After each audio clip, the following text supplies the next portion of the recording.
that is a perfect point that you made, Matt. It is the structural problem in this country. I was going to pull up an article, but Colin, our esteemed, wonderful producer, was able to put a clip together earlier today.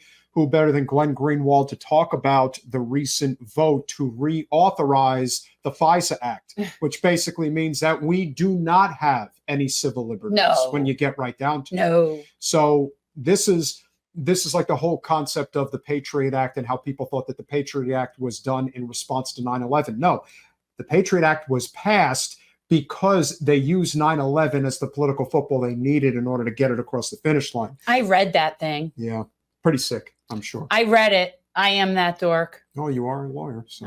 Whatever. Here we go. And yet the vote came up today, and they tried to pass an amendment to this bill that would have imposed a warrant requirement. And the vote on the amendment was 212 to 212. Which is a tie, which means the amendment was defeated.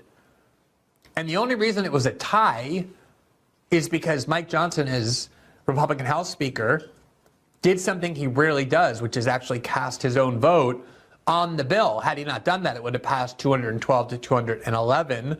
But because he cast a vote, a no vote, it ended up being defeated. There was also intense lobbying from the Biden White House, from the U.S. security state, from Republican security hawks in the Congress who don't care at all about the civil liberties or the privacy rights of American citizens. Now, the history that led up to this law and how we ended up as a country that permits warrantless eavesdropping on American citizens, even though we have a constitution that in the Fourth Amendment prohibits any search and seizure or surveillance without a warrant, is absolutely vital. But before we get to that, we wanted to show you the shameful and quite shocking events that happened today in the House. So I think the best summary of what happened came from Congressman Thomas Massie, the Republican of Kentucky, who was on our show just a couple months ago, one of the leaders in the House for many years in defending the privacy rights of American citizens. And this is what he wrote, quote, "This is how the Constitution dies. By a tie vote, the amendment to require a warrant to spy on Americans goes down in flames. This is a sad day for America. The Speaker doesn't always vote in the House, but he was the tiebreaker vote today. He voted against warrants."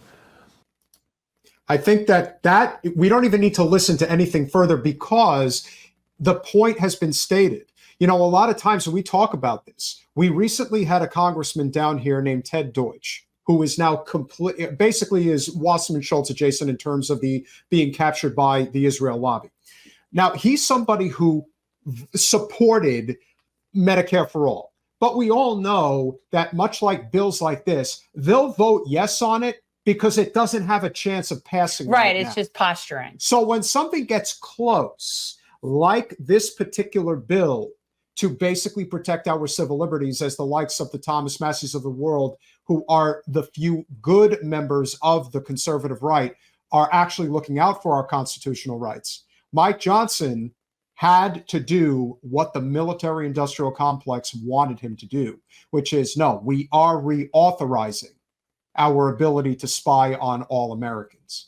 And he went with it, even though this is supposedly some guy who is dead set against that stuff. But when push comes to shove, you find out exactly who's pulling the strings, who's calling the shots. And so I don't know if they're going to try to remove Mike Johnson now as they did Kevin McCarthy. We'll see what happens. But this is what you talk about, Matt, when it comes to the infrastructural issue that we deal with on a regular basis. And no better example than what just happened today. Right. And what it means in terms of, a continual erosion of American life, basically. Right. So this assault on the Fourth Amendment, so people could see the Julian Assange poster over my shoulder. I do a lot of work with the Free Assange campaign. And what we find is what I've seen continually is that when we talk about Julian Assange, which, people associate with as a very severe First Amendment issue, right? But oftentimes that intertwines and dovetails with these Fourth Amendment issues as well.